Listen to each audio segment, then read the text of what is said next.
I guess we should get started. It's 2:12. Go ahead and talk about more related rates. Unless there are other things you really want to hear about. Welcome. Thank you. Appreciate it. All right, so let's look at some examples. So again, related rates, right? Just how is one thing changing as other things are changing? Typically how one other thing is changing, but not in this example actually. So let's say we have the following. The radius of a cylinder is increasing at 3 feet per hour, while the height of the cylinder is decreasing at 2 feet per hour. How fast is the volume of the cylinder changing?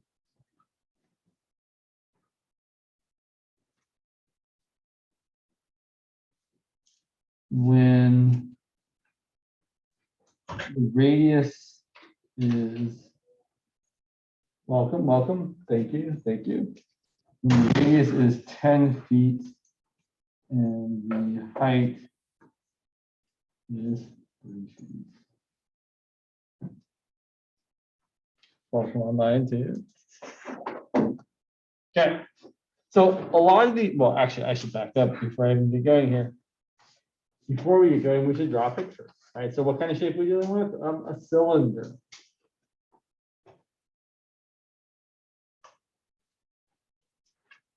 And again, when I'm dealing with a shape and I know things are changing, I'm going to label the things that are changing with variables. So typically with a cylinder, right, the only things that we really kind of think about, the only dimensions that are important are the radius, which is changing, it's increasing at 3 feet per hour, and the height, which is decreasing at 2 feet per hour. And then we're going to write the things we know, right? We know what's changing.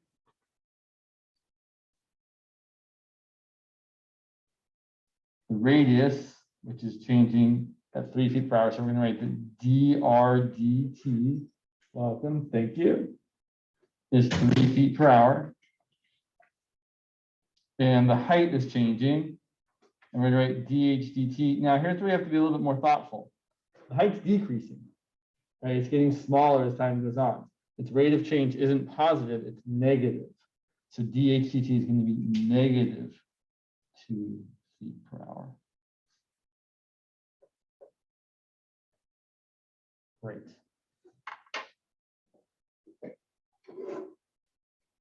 Clarification so far?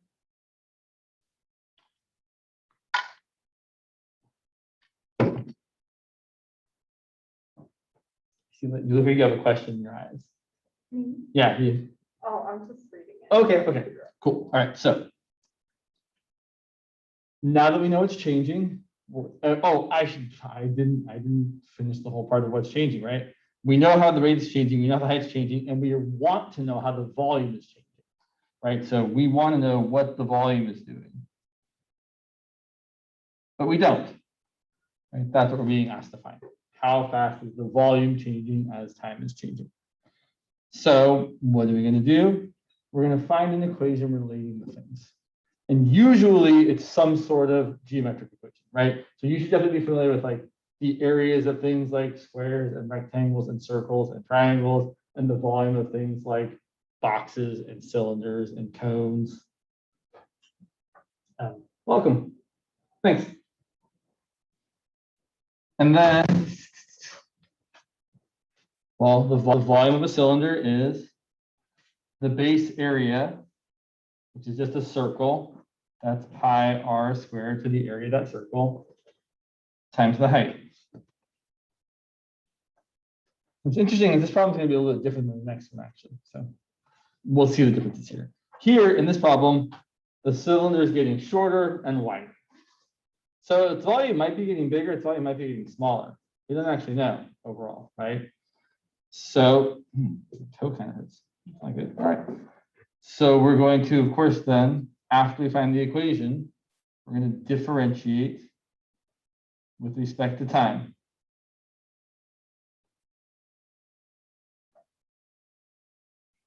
So again, this is where we're thinking about implicit differentiation, right? Everything is a function of time. So the derivative of v isn't 1. The derivative of v is the derivative of v. It's v prime or dv dt, as I would rather write it. 3, by the way. And the derivative of, well, I'm going to use the product rule here. I have pi r squared times h. The derivative of pi r squared is 2 pi r times dr dt times h. Right, there's my, if you like, we call this f and this g. Here's my f prime g. I still need to add my f g prime. So f is going to be pi r squared. And what's g prime going to be?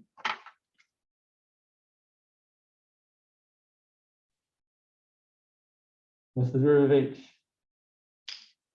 Right. Or as I'm going to prefer to write, dh dt. H prime would be totally fine to write. All right, now that we've taken the derivative, we're just going to substitute in all the values we know. So, and do I have enough room over here? Maybe. So I'm going to plug in r equal to 10 feet, height equal to 3 feet, and dr dt and dh dt what they're known to be. So we're going to get, I feel like it's not going to fit. I want it to fit on one page. So dv dt is going to equal 2 pi times 10 times dr dt, which is 3, times h, which is -2. Oh, sorry, h is not -2. H is 3. Plus, then I'm going to plug in r, which is 10, times dh dt, which is -2. So we end up getting, let's see, 10 times 3 times 3 is 90, times another 2 is 180. So we're getting 180 pi. And then 100 squared times -2, sorry, 100 squared, 10 squared is 100 times -2 is minus 200 pi. So the answer, well, the numerical part of the answer is -20 pi. What should my units be? Well, what am I talking about? What's changing? Or what's the question asking how something is changing? I'm asking how the length or the area or the volume is changing. I'm asking how the volume is changing. So our units for the rate of change of volume should be my dimension, whatever I'm measuring in cubed per unit of time. In this case, I'm measuring in feet and times in hours. So this should be cubic feet per hour. You also could have seen that if you had kept the units through the whole thing. I didn't want to do that, right? This could have been 2 pi times 10 feet times 3 feet per hour times 3 feet. And that would have given you feet times feet per hour. But I don't think you need to do that. I think you can just say at the end, I know what kind of thing is changing. I can figure out what the units are. Which means the volume is decreasing, right? We're getting less and less volume as time goes forward.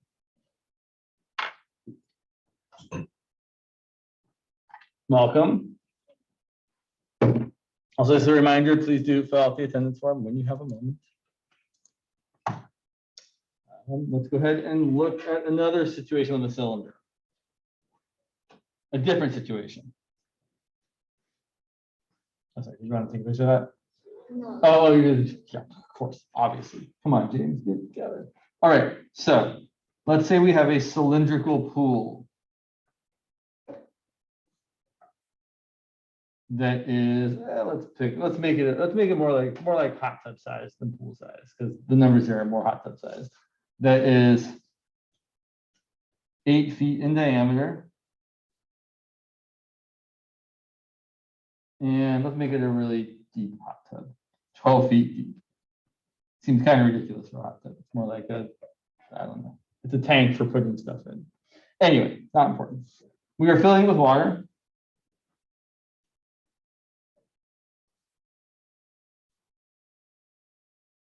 At a rate of 3 cubic feet per minute.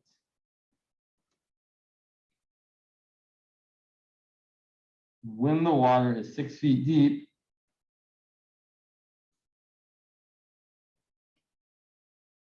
how fast is the water level rising?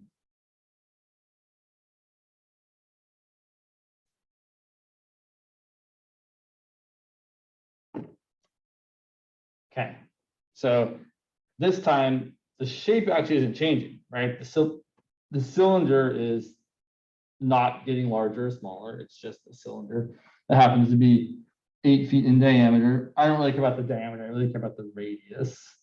So the radius is 4 feet. And the depth is 12 feet.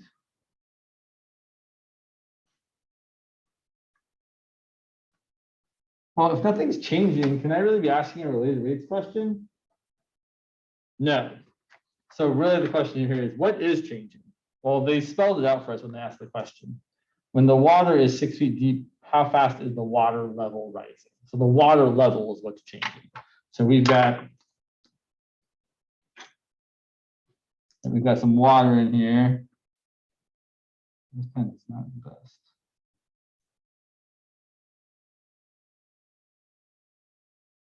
And the depth of that water, or the height of that water, whatever you want to call it, that's going up as we are putting water into this thing.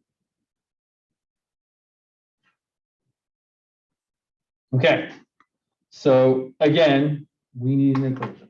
Oh, sorry, back up. We need to know what's changing. You can find the equation first. Like oftentimes, like James, is probably going to be some sort of volume equation for the thing. But I think it's a good idea to think about what's changing first. So you really are in the right mindset for this. So what's changing? Well, the height of the water is changing. That's what we actually want to know. They're being asked how fast is the water level rising? And then what are we told is changing at a certain rate?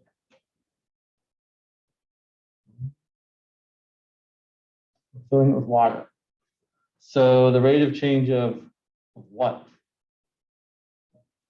The height, the area, the volume?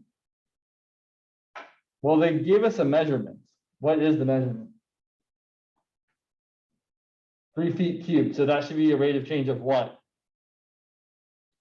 Volume. It's got to be volume because it's cubic feet, right? So the dimensions tell us stuff. If we pay attention just to how things are being measured, we can gain a lot of information. So we know that, oh, they're telling us that the rate of change of volume is 3 cubic feet per minute. Also, might as well point out here that if we're asking how the height's changing, our answer should end up being in just feet per minute, because it's how a length is changing per time. Great. So now we find the equation relating to things. It's the same equation we used before, with one minor difference. I'm not going to write, well, I mean, I guess I could write volume equals pi r squared times h. Right, and I'm really looking at the volume of like the water, not the volume of the entire cylinder. Is the radius of this cylinder changing as the water fills it up? No, the radius is always what? 4. So I'm just going to stab that. I'm going to plug. I don't know why it's a stab. It's Halloween. It's Halloween theme. We're going to stab the 4 into the R and then plug it into the R. No, I just picked a weird word. I don't know why. We're going to plug in 4 for R, but H is changing, so we're going to leave it as a variable. Definitely here, right? You don't want to do the derivative like we did last time when we used the product rule. Here, we just have volume equal to 16 pi h. And it's very easy to find the derivative. When we differentiate, we're going to get dv dt equal to 16 pi times dh dt. Right? Constant multiples just hang out. There's 16 pi times the variable is 16 pi times the derivative of the variable. And now we plug in what we know. We know that, interesting. Oh, okay, that's fine. So we know that dV dt is 3 cubic feet per minute equals 16 pi times dH dt. And I should point out, if you're worried about the units, this is 3 cubic feet per minute. And this 16 pi here is really feet squared because it was 4 feet being squared to give us 16 pi feet squared. So the units are going to work out. You're going to get cubic feet per minute divided by feet squared, and feet cubed divided by feet squared is just feet. I'm going to say this again. I don't think you need to really worry about the units through the problem. I think just at the end, you're like, I know what the units should be. I'm just going to say what they are. So I wouldn't worry about this. I would just be like, okay, at the end, dH dt has to equal 3 divided by 16 pi. And then I already knew before that the units were going to be feet per minute.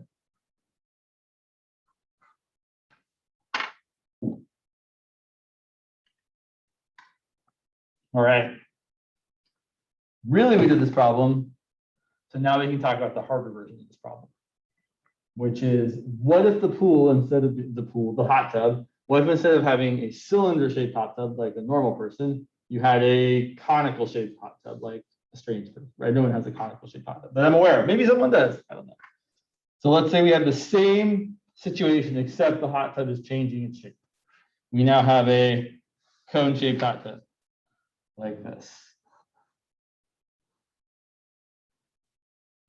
Still has a radius of 4 feet at the base, or the top, I guess, and still has a height of 12 feet. And we still have the same setup. I'm going to write a few things, right? We know that the volume is increasing. Volume of water is still increasing at 3 cubic feet per minute. We're still wanting to know when the water is 6 feet deep,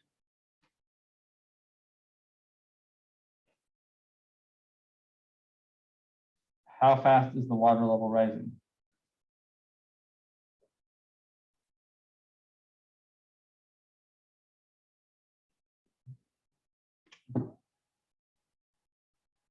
Okay, so we're still interested in the same moments.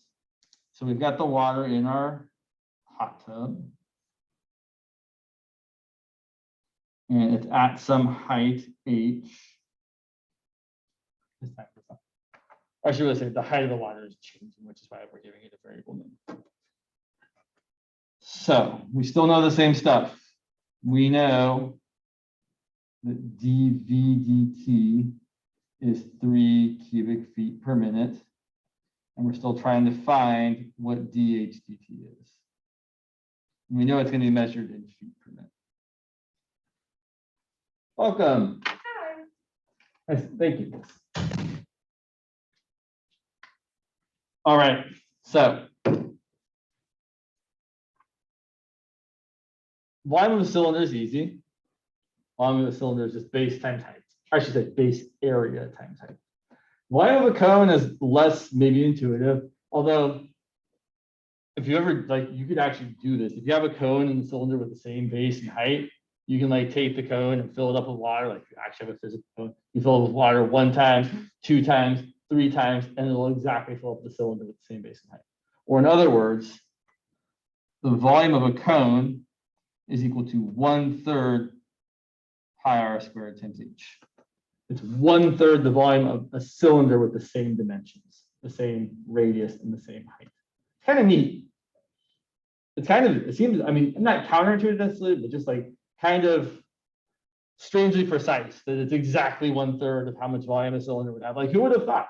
I don't know. Maybe there's a good reason for that. I don't know what it is, but it's neat nonetheless. So before we go forward here, here's the thing. I don't know what dr dt is. I don't know what the rate of change of radius with respect to time is. And although I could find it if I did some work, it's not the work I want to do.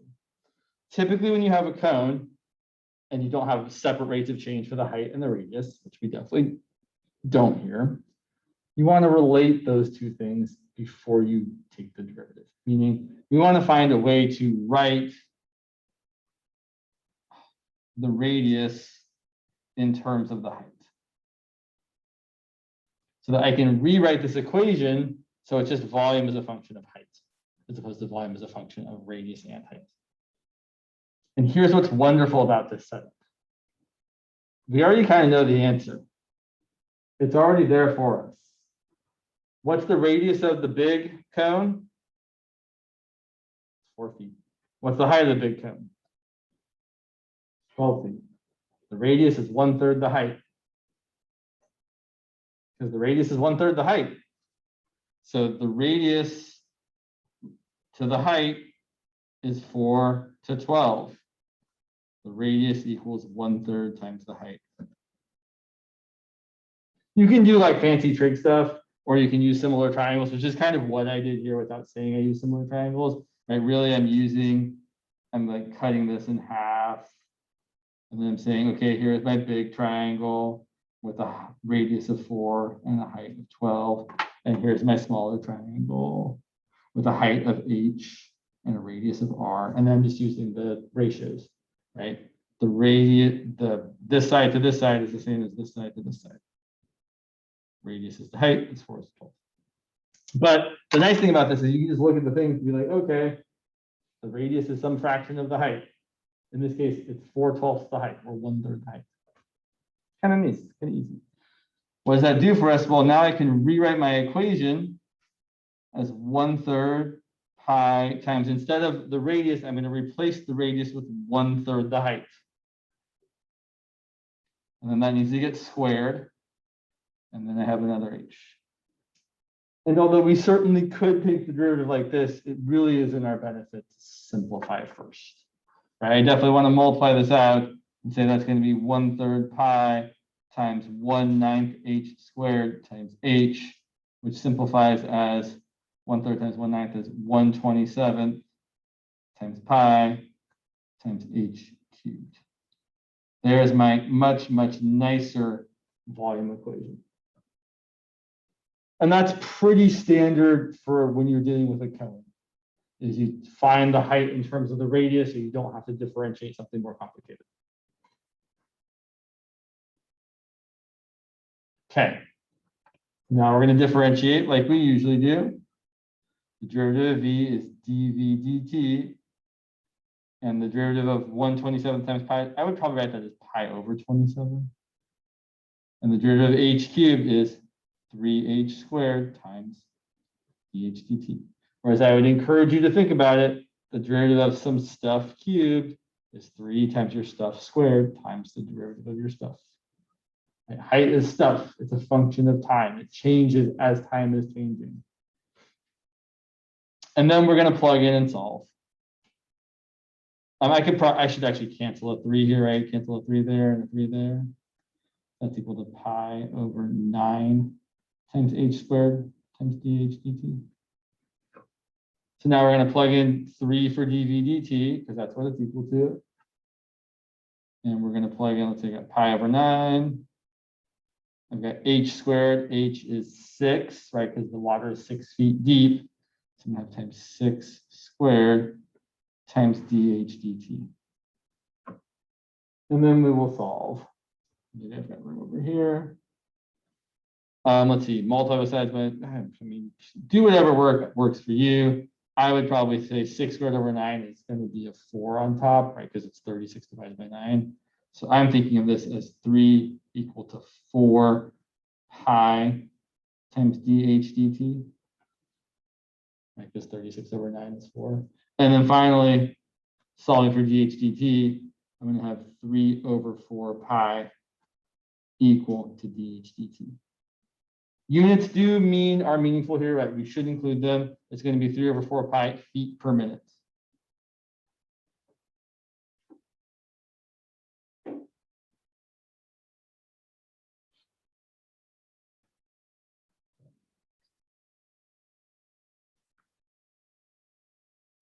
All right.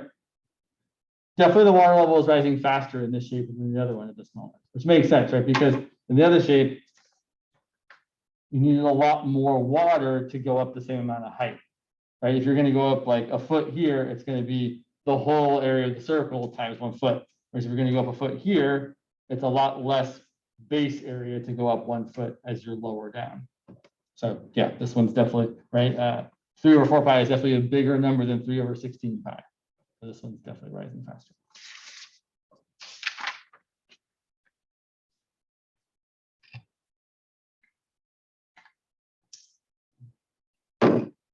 Let's do, we've got a couple more. Yeah. Well, now where was I going to go next? I had the next place to go. 1 second. Let me just take a quick look. I don't know. I thought I had the next place to go. Maybe I don't. Okay. So I think now I'm like, where did I put things? Everything's all over the place. Oh, there it is. I see. Let's say we have an example like this. The volume of an ice cube is decreasing at 4 cubic inches per hour. It's a big ice cube, really big. Giant. How fast is the surface area of the ice cube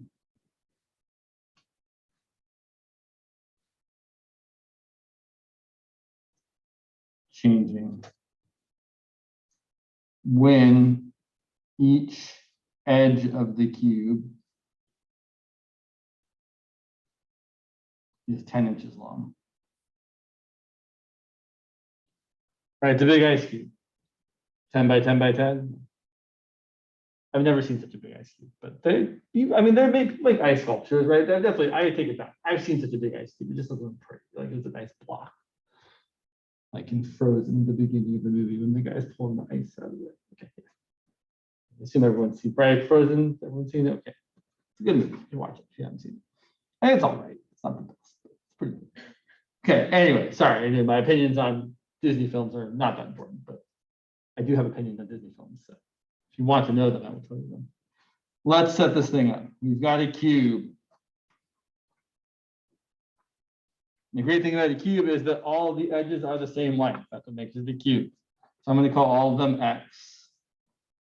You can obviously pick different letters, but pick whatever you're comfortable with. And here's what we know.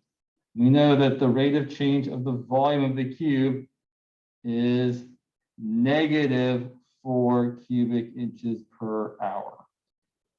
So just as a reminder, when things are decreasing, the rate of change is negative. And then we're being asked about how the surface area is changing. So we want to know what dA dt is when x equals 10 feet. So there's a couple ways of going about this. The more complicated way is to try and write volume as a function of surface area. You could, it's not impossible. You could totally be like, okay, I know volume equals x cubed. I know surface area is x squared plus x squared plus x squared 6 times, because there's 6 sides on the cube. And you could totally, I usually use an SA, area 6x squared. And then you could totally solve this for x and plug it in there and then have some weird function where volume is a function of surface area. That's a fine way of doing it. Maybe we'll do it that way after we do it the more natural way first. So here's the more kind of normalist way of doing it. We're going to just find dx dt first.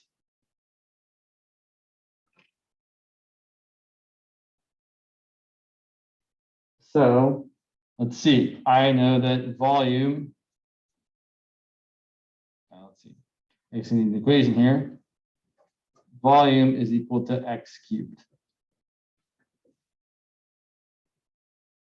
And then we're going to differentiate. dV dt is going to be 3 times my stuff squared times the derivative of the stuff. after you take the derivative of both sides, the thing you know and the thing you want to know should both show up. If they don't, we probably made an error.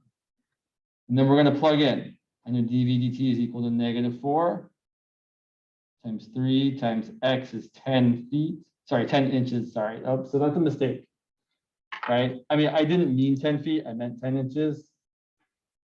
I could have made it 10 feet. I mean, it would have been 120 inches, but the units should be the same. But that is something to look out for, actually, because I've definitely seen problems in this section before where people ask questions and the units are different. So you have to make sure you convert first before you start doing things.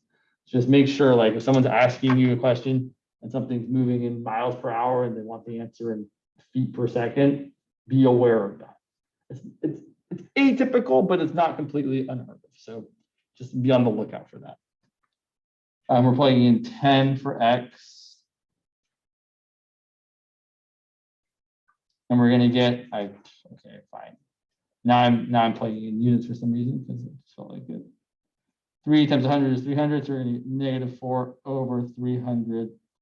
And that's going to be inches per hour is equal to dx dt.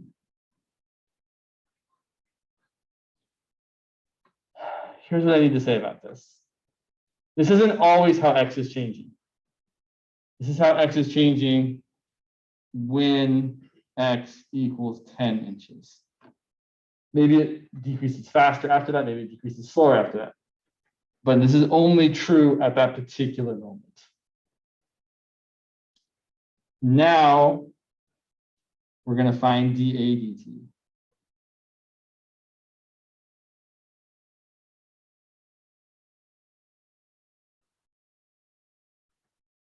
So we're going to now write the equation for surface area in terms of x, which is nice.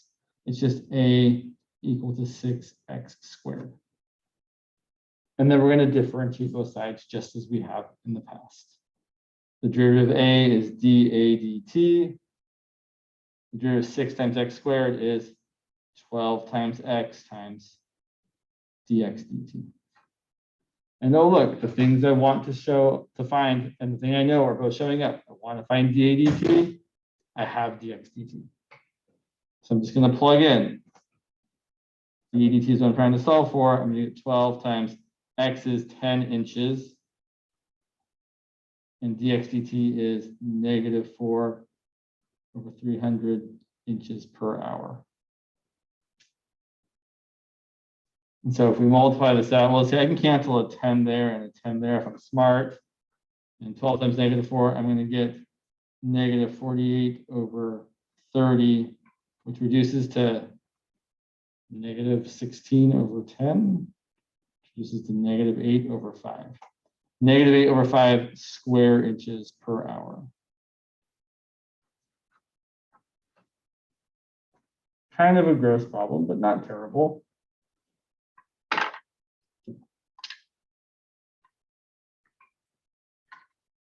Although I'm looking at this work here, and I feel like I made a small error. I just want to make sure I didn't. Not that it's hugely important, but oh no, basically reduce. Okay, not an error, just not a reduction. Questions, concerns, thoughts. Okay, my thought is I'm really hot in this costume. That's much better. It's very warm, surprisingly. So this process of related rates is always the same, like 4 or 5 steps. You draw a picture, you figure out what's changing, what you want to know how it's changing. You find an equation relating them. Maybe you do more work with that equation, and then you differentiate both sides. You plug in what you know, and you solve for what you don't. Oh, interesting. Okay, let's look at one more at least. So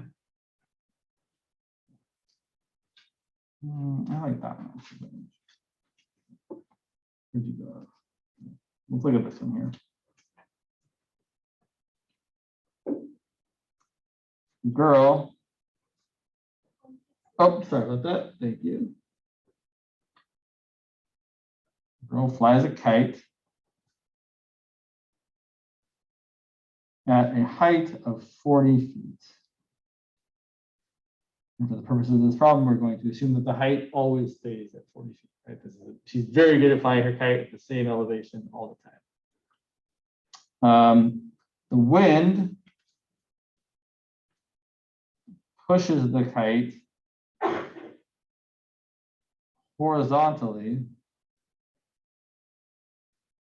at a speed of 10 feet per second.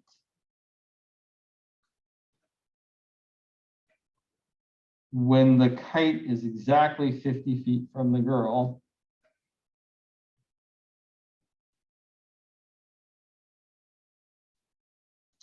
how fast is the distance? Oh, that's a better way of asking that question. Yeah, better question. How fast must she let out the string? Clever. I like that. I didn't think about it, but I think it's smart. In other words, how fast is the distance from her to the kite increasing? Let's draw a picture, and I think things become a little more clear. So there's the girl, and she's flying a kite. It started out overhead or something like that.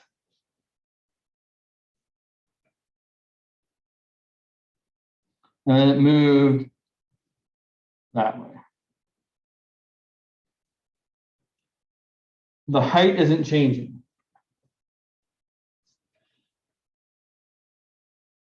So we know that this distance here, that height is always going to be 40 feet high.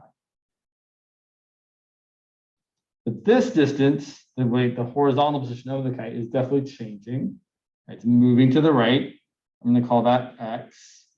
And this distance here, the distance, or I should say, the length of string from the girl to the kite is definitely changing as well. How much, so I should ask you all, is the length of the string increasing or decreasing as the kite continues to move that way? Right, she's got to definitely let out more string as the kite moves further away from it. Okay, so we're expecting ds dt to be positive. Let's write some stuff down. So we know what's changing. We know that dx dt is how fast the wind is pushing the kite. That's 10 feet per second.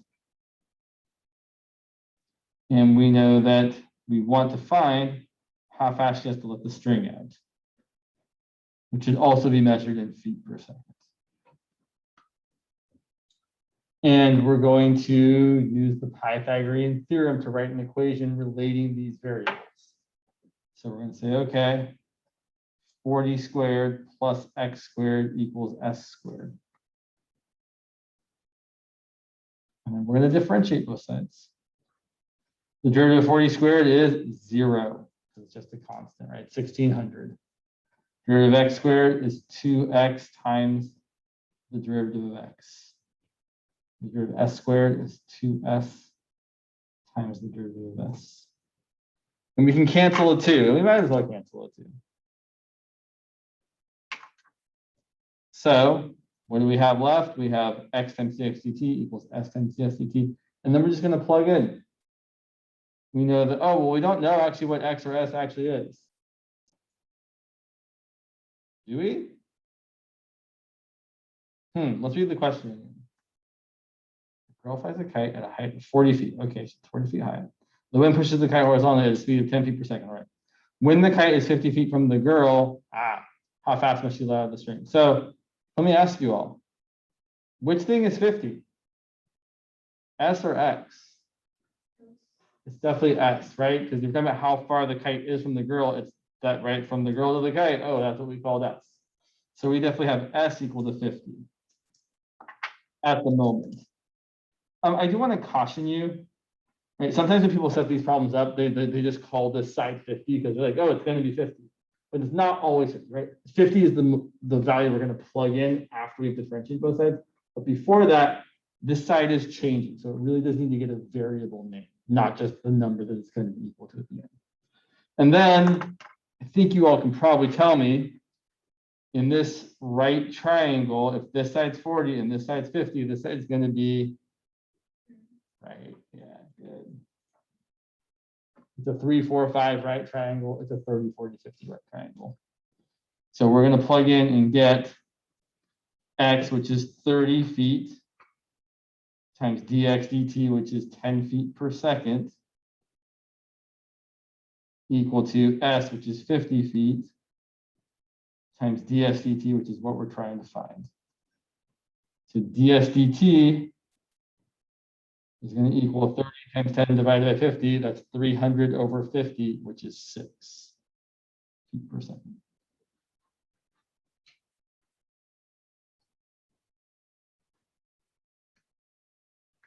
Okay. Bonus question.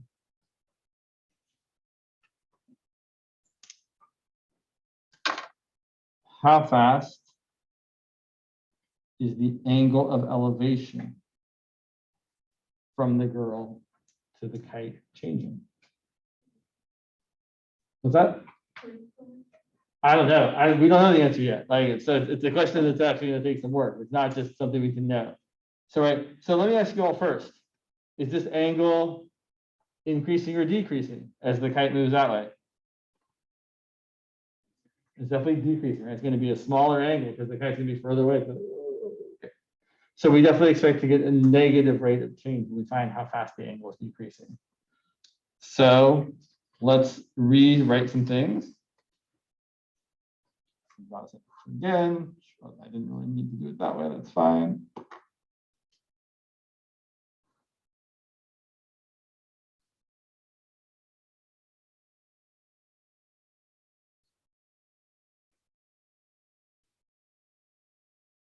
Okay, so we still have the same setup as before.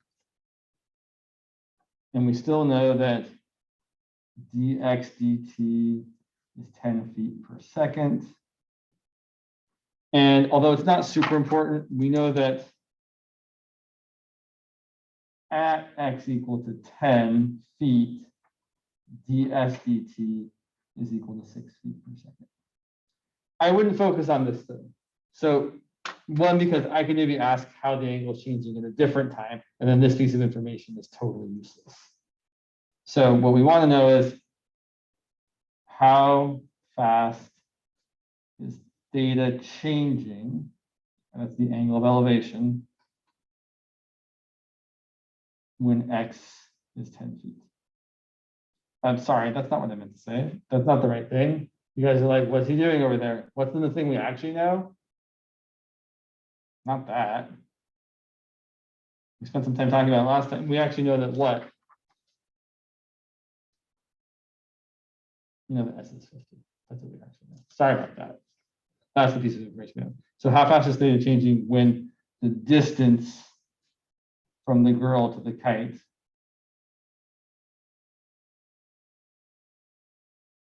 is 50 feet?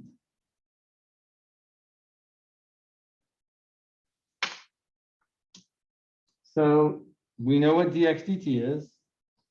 We also know what ds dt is at the moment, but again, I'm going to kind of ignore that. And we want to know what d theta dt is. Okay. So we need an equation, just like every time we do a related rates problem. We need an equation relating the variables we want. And maybe it's helpful if I write 40 over here and x over here. So I would really like an equation using a trig function relating theta and x. You have lots of options, but there's really only 2 right answers. Tangent is one of the right answers. Tangent of theta is 40 over x.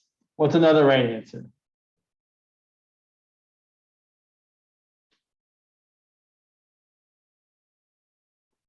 Cotangent of theta equals x over 40.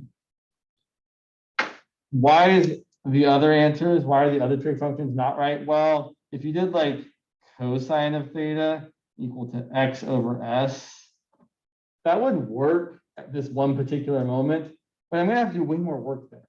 right? Taking the derivative of x over s is going to use the quotient rule, and I don't want to do all that. This is going to be much nicer. In fact, this is the better choice because I don't have to think about x being raised to a negative power. So while we could pick this one, I would rather pick this one. In fact, I would rather actually rewrite it as 40 times cotangent of theta equal to x. That seems even nicer. Use the algebra to make it easier for yourself, right? You don't have to leave it like this if you're just going to differentiate both sides. Yeah, sometimes we like to differentiate right away, but sometimes we like, well, we can make it a little bit nicer before we do the derivatives here. So now we're going to do the differentiation. The derivative of 40 times cotangent is 40 times, what's the derivative of cotangent? Oh, no. It's negative cosecant squared. You do want to know those. And what's that going to be equal to?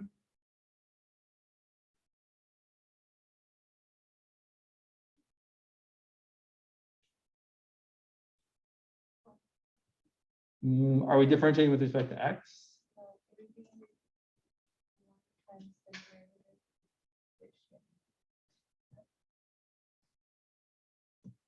Does this look right?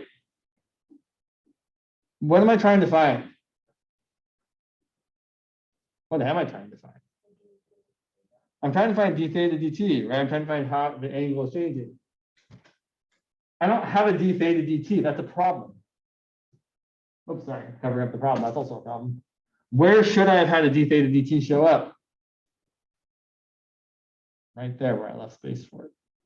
Because again, if you're taking the derivative of cotangent of some stuff, and theta is a function of time, right? Theta is changing as time is changing. The derivative cotangent of theta is going to be negative cosecant squared of the stuff times the derivative of the stuff. That's the thing we're trying to find.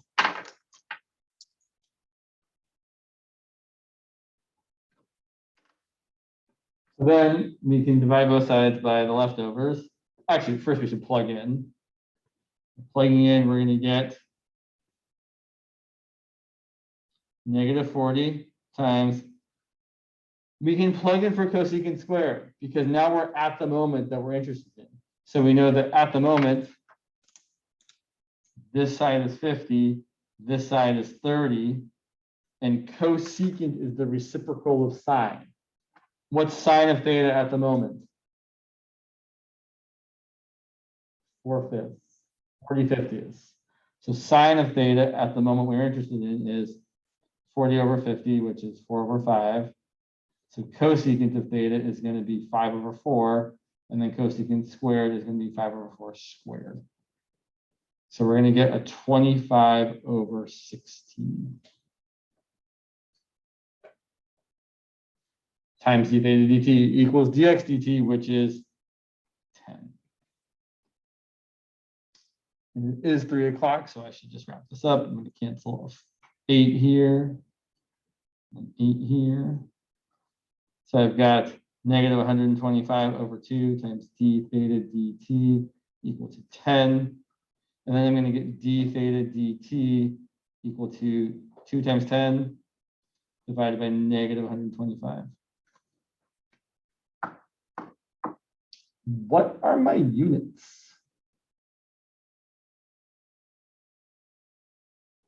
Well, holy smokes, what are my units? So if we look back here for a second, when we wrote this equation, cotangent theta equals x feet divided by 40 feet. There aren't any units. What units do we usually measure an angle in? I mean, there's lots of answers to that question. In calculus, what are the best units to measure angles in? Degrees is not the right answer. Radians is the right answer because radians are just a ratio. They're a ratio of arc length to radius, which means when you divide them, the units cancel out. So radians are a dimensionless unit. They don't have any sort of length associated with them. They're just telling you how far on the circle you go. So radians are the unit of choice here. There isn't a unit, but it's radians per time.